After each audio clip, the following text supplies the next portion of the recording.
Merong mga bagay sa Revelation na ikagugulat mo. May tinutumbok ang Biblia patungkol sa pagwawakas ng mundo, yung tinatawag na Apokalipsis.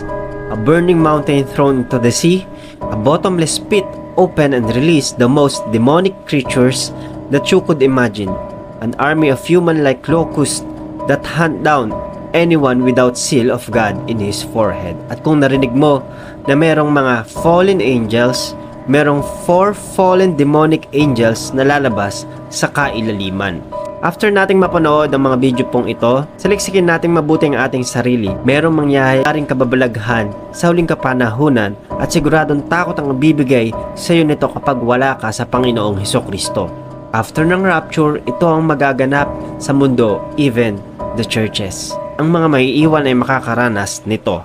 Unang trumpeta, hail and fire, destruction of vegetations and trees.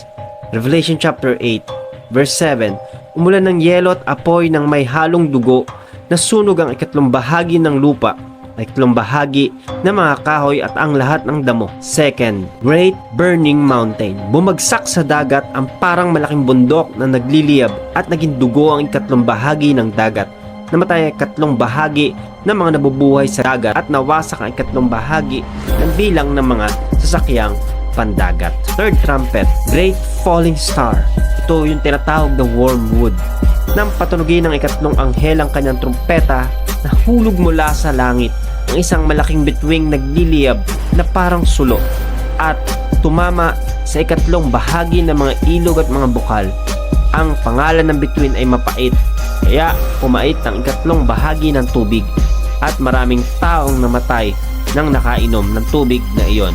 Pang-apat, nang patinugin ng ika-4 na anghel ang kanyang trumpeta na pinsala ang ikatlong bahagi ng araw, ang ikatlong bahagi ng buwan at ikatlong bahagi ng mga bituin. Kaya nabawasan ang mga liwanag nito. Nawala ang ikatlong bahagi ng liwanag sa araw at sa gabi. Ilan lang to mga kapatid sa mga nakakatakot na nakalagay po sa 7 trumpets nakalagay sa Revelation mangyayari sa tribulation period. Takot ang magaganap pag narinig mo ang mga bagay na ito, lalo na kung wala sa iyo ang Panginoong Hesukristo.